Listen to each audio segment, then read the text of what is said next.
Bonjour et bienvenue dans mon atelier. Aujourd'hui on continue la fabrication de mon petit meuble de salle de bain tout en chêne massif. Allez, c'est parti.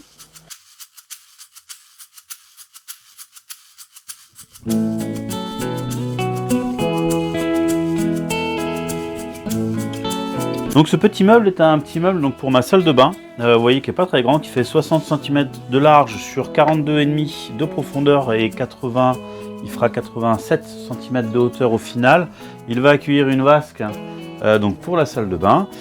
Et la particularité, c'est que la structure est en chêne massif. Les assemblages ici sont en tenon mortaise. Je vous mets un petit lien, donc la première vidéo où j'ai fait tout ça. Et maintenant, on va continuer avec la fabrication des panneaux. Pour ça, je vais réutiliser, il me reste encore des marches de chêne, des gauchires rabotées. On les refend en deux, on les re-rabote et on les assemble pour pouvoir faire ces panneaux. Allez, on est parti.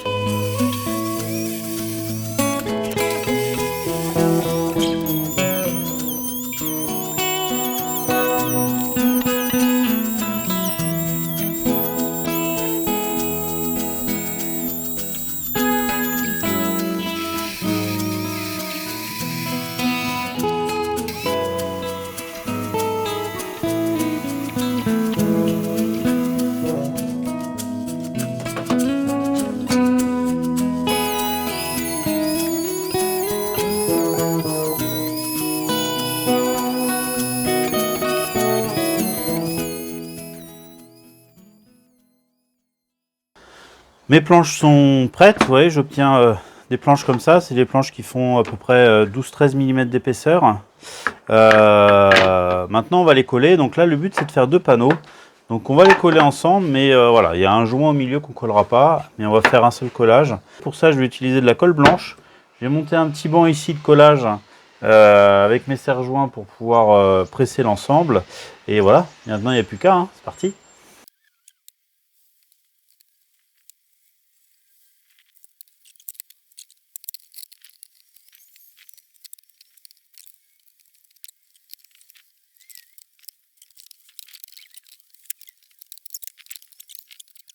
Voilà, tous les serre-joints sont en place. Maintenant, on peut tout serrer gentiment. Alors non, il y a un changement que je vais faire, si c'est possible. C'est mettre ce serre-joint en dessous pour qu'il puisse retirer. Parce que là, j'ai trois serre-joints qui ont tendance à faire monter le plateau comme ça. Et le mettre en dessous, ça va rééquilibrer les forces. Voilà, maintenant, il n'y a plus qu'à laisser sécher. Je vais laisser sécher toute la nuit. Je reprendrai ça demain.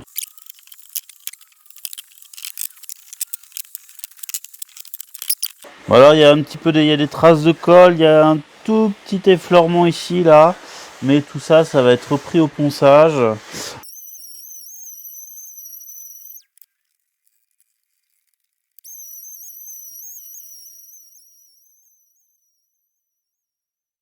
Voilà ce qu'on obtient après un bon ponçage, donc il n'y a rien à redire, hein. Les jointures sont bien faites, donc voilà ma petite dégauchisseuse avec le guide parallèle, pas très d'équerre, mais une fois bricolé, ça marche très très bien. Maintenant on va les mettre à dimension et pour ça on va reprendre les cotes. La seule chose à déterminer en fait c'est la quantité donc, de matière qu'on va rentrer, parce que là on va faire des rainures ici donc dans les encadrements. Et bien sûr, le panneau va rentrer dans ces rainures. J'ai décidé de faire des rainures donc, de 10 mm de profondeur.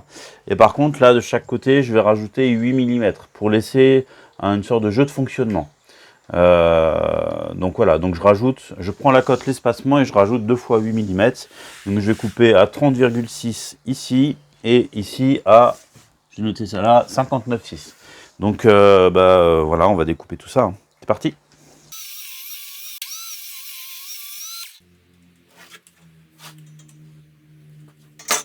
Avant de découper mon panneau, je vérifie l'équerrage de mon trait. Donc pour ça, j'utilise la règle des 3, 4, 5. Donc je fais un petit point à 30 cm, un autre point à 40 cm. Rien de très compliqué, c'est juste une vérification. Et l'autre, je reprends la dimension entre les deux points. Normalement, je dois tomber sur 50. 50 piles. Voilà, donc mon trait est bien droit. Je préfère vérifier parce que les équerres, elles sont pas toujours très justes. Et puis, il peut y avoir un petit peu de jeu ici. Donc, une bonne vérification. Maintenant, on est sûr que le trait de coupe, bien sûr, il faut suivre son trait. Mais on est sûr en tout cas que le trait est à 45 degrés.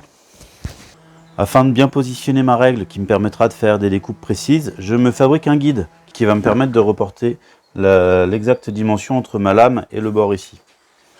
Et pour ça, je fais la méthode, une méthode que j'ai déjà utilisée pour la fabrication de mon établi.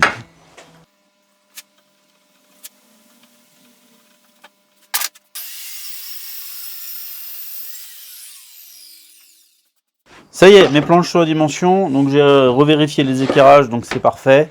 Si vous vous posez la question pourquoi j'ai pas utilisé ma scie sur table ou ma scie radiale, premièrement, le guide perpendiculaire de ma scie sur table est vraiment à proscrire, il y a pas, on l'utilise plus.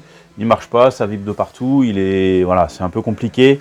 Donc je pense que sur la scie sur table, j'espère à l'avenir pouvoir me faire, j'aimerais à l'avenir pouvoir me faire un gros chariot de coupe qui me permettra de justement pouvoir gérer avec plus de précision ce type de coupe. Et ma radiale, alors ma scie radiale, elle permet des coupes effectivement, donc je crois que je vais jusqu'à 32 cm. Donc j'aurais pu le faire à la radiale, par contre sur les grandes découpes comme ça, je manque un peu de précision quand même. Donc c'est pour ça que j'ai préféré la faire à la scie. Ça m'a permis donc de bien tracer mes perpendiculaires, de bien tracer mes bois, de bien positionner ma scie. Et voilà, là j'ai deux planches voilà, qui sont bien à angle droit, qui sont parfaits. Donc maintenant, le prochain chantier, ça va être de travailler sur le châssis et notamment faire toutes les rainures ici. Donc les rainures, on va les faire à la défonceuse sous table. Ça va être des rainures qui vont faire 10 mm de profondeur, 10, 11, je vais prendre un peu de marge. Et c'est des rainures qui vont faire aussi 8 mm donc de largeur. Je vais les positionner à 5 mm du bord intérieur. L'idée c'est d'avoir un panneau qui rentre un petit peu. Je pense que ça va j'ai peur si vous voulez que tout en chaîne ça fasse quelque chose de vraiment très massif. Et j'imagine qu'en reculant un petit peu le panneau donc dans l'encadrement, ça allège un petit peu la structure. Donc c'est ce que je vais faire.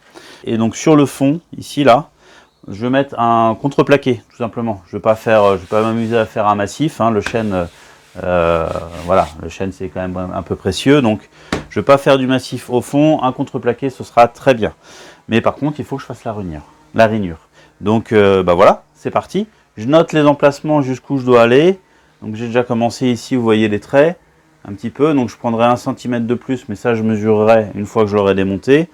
Tous les bois sont établis, donc il n'y a plus qu'à noter tout ça, démonter la structure, installer la défonceuse sous table, et je vous reprends après. C'est parti.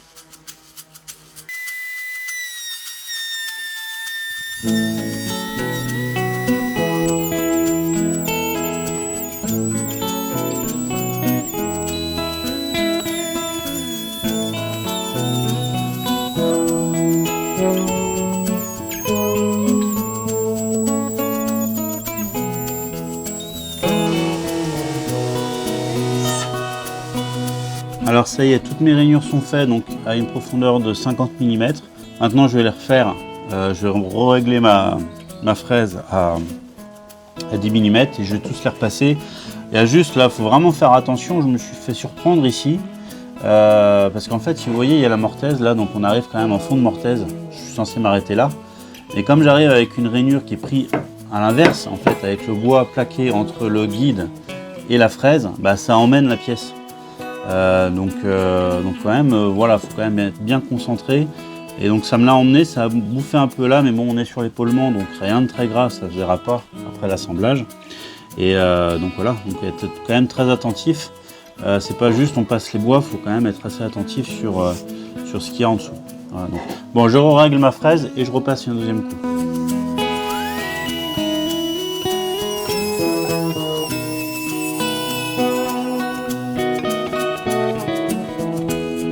Toutes mes rainures sont maintenant faites, il va falloir qu'on travaille maintenant sur les panneaux. Pour ceux qui ont suivi, donc mes rainures font 8 mm donc, de largeur sur 1 cm, donc sur 10 mm de profondeur. Maintenant il va falloir rainurer, rabaisser les panneaux, parce que j'ai des panneaux ici qui font 13 mm d'épaisseur, donc du coup je dois enlever 5 mm. Donc je dois enlever 5 mm, mais je ne vais pas enlever 5 mm sur la même face. Je vais enlever 5 mm répartis donc des deux côtés du bout de bois.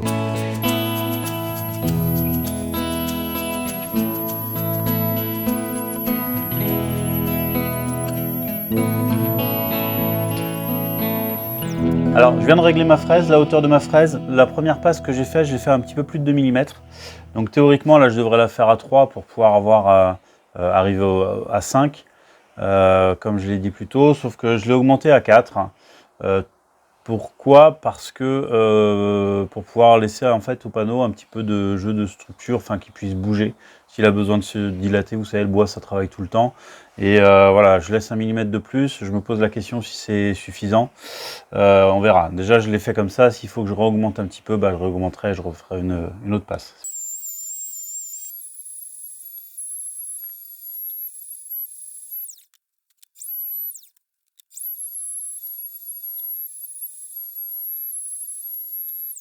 Alors, le verdict, j'ai pris un montant comme ça, le panneau. Et en fait, ouais, il y a quand même pas mal de jeux. Et en fait, j'ai remesuré, je suis plus à 12, le panneau est plus à 12 mm qu'à 13 mm. Donc entre la surcote que j'ai pris quand j'ai fait la première défonce à 2 mm où j'avais bien mangé les 2 mm, plus le millimètre en plus ici, voilà, ça pour moi c'est suffisant. Il faut qu'il bouge, voilà, il va pouvoir bouger un petit peu, se mettre en place. Et le rendu, voilà, hein, bah, écoutez, moi je suis quand même pas mal satisfait un petit peu du rendu. Vous voyez ce que ça donne? Pas mal, hein? Content? Ça y est, donc tout est prêt, on va pouvoir commencer à assembler tout ça, assembler ce gros puzzle. Donc dans un premier temps, il va falloir qu'on traite les panneaux. Parce que avant de les emboîter, de les coller, il faut que le panneau soit traité avant. Comme ça, s'il y a des différences, des dilatations, donc si le panneau travaille, on ne verra pas les différences de traitement entre le bois brut et le bois intérieur. Et ça permet aussi, donc comme on va huiler tout ça, d'éviter que les jointures soient collées en fond de rainure quand on va mettre de la colle ici sur les tenons. Donc c'est pas mal. Et puis je remettrai un petit peu de paraffine aussi.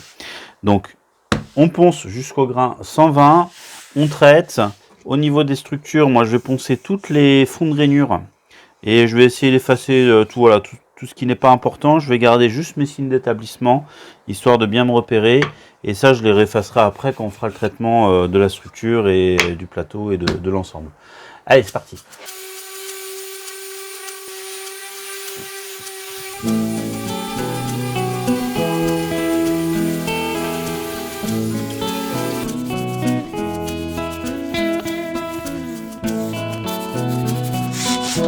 Aïe!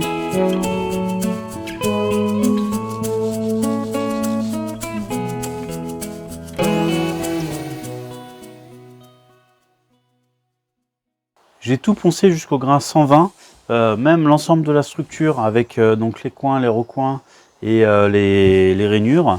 J'ai tout fait maintenant parce que quand le meuble va être assemblé, ce sera plus compliqué d'aller chercher les angles rentrants et tous les recoins du meuble.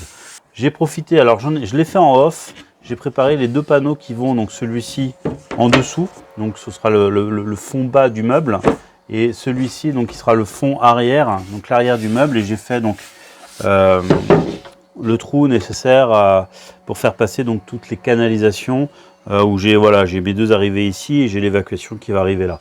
Donc j'ai tout fait à dimension en fonction de ma salle de bain. Pour le traitement, j'ai choisi la solution Rubio.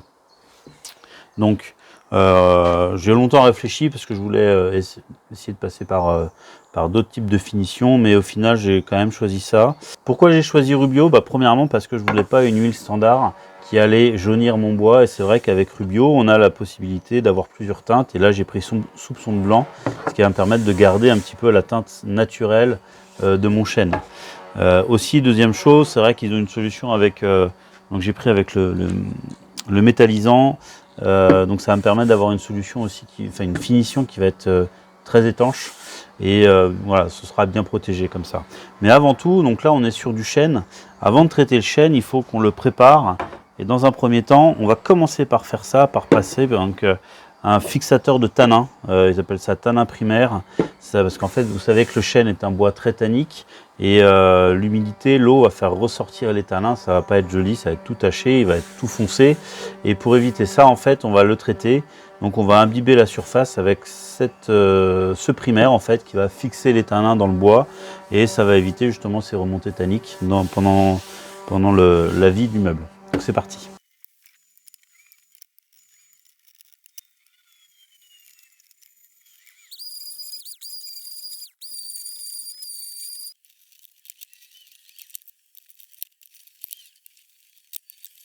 Alors c'est parti pour un peu de cuisine.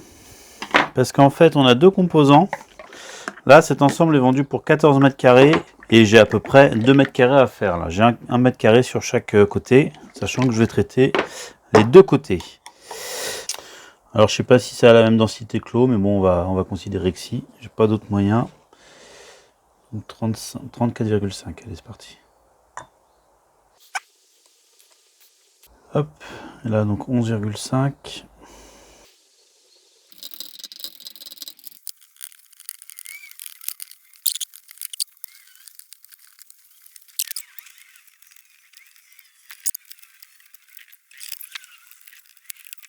J'ai eu pile poil ce qu'il y avait besoin, j'en ai pas eu trop, j'en ai pas eu moins, donc c'est vrai qu'au niveau du rendement, quand on calcule bien, et ben voilà, on n'en utilise pas trop et ça se passe bien. Maintenant ce qu'on va faire, on va coller les deux panneaux ici avec les structures.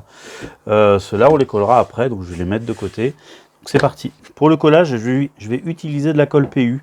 L'avantage c'est qu'elle va combler et donc elle va remplir tous les petits espaces qui va rester entre le tenon et la mortaise.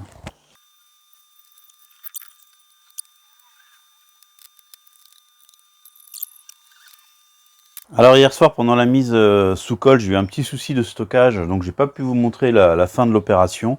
Je m'en suis aperçu, il était bien sûr bien trop tard. Je vous montre maintenant en fait ce que j'ai fait et comment je m'y suis pris. Donc vous voyez en fait j'ai collé donc les 4 tenons, j'ai bien enfoncé tout ça. J'ai mis sous serre au niveau des tenons et surtout très important, première chose, j'ai vérifié les diagonales. Voilà, histoire que les panneaux soient carrés, avec des angles droits. Ensuite, ce que j'ai fait aussi, c'est que j'ai positionné ici des petites cales qui me permet en fait de positionner le panneau bien au milieu. Parce que vous voyez, vous savez, j'ai des petits jeux de fonctionnement et je voulais pas qu'avec la prise de la colle, comme c'est une colle qui a tendance un petit peu à gonfler, que ça le bloque dans une position pas centrée. Donc j'ai centré le panneau et voilà. Et maintenant, j'ai laissé sécher toute la nuit. Donc on est le lendemain matin. Maintenant, on va enlever les serre-joints tout simplement et puis on va nettoyer tous les petits regingos de colle là, qui ressortent de partout.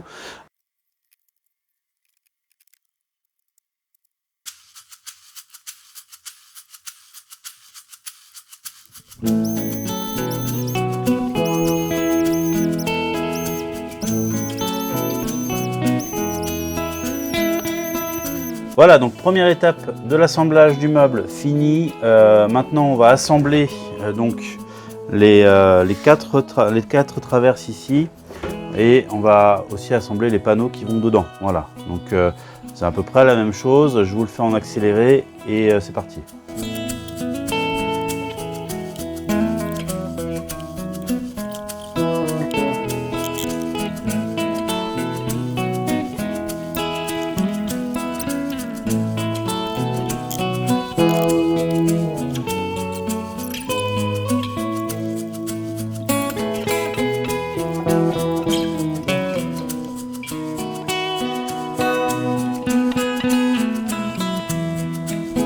Ça y est, donc cette étape, l'assemblage du meuble est fini. Je suis très content du résultat. La finition est belle. Alors pour l'instant, il n'y a que les panneaux qui sont finis. J'ai encore toute la structure à poncer, à fignoler et à traiter. Mais vous voyez, avec le soupçon de blanc, on n'a vraiment pas l'impression, il n'y a aucune nuance. Donc au niveau des teintes, ça se marie très bien. Donc je suis très content de ça. Maintenant, prochaine étape. Fabrication donc du petit plateau, il y aura un plan de travail qui va venir dessus parce que c'est une vasque qui est semi-encastrée. Donc le plan de travail et les portes. Et par contre pour les portes, là, grosse étape parce que je vais les faire en profil contre profil.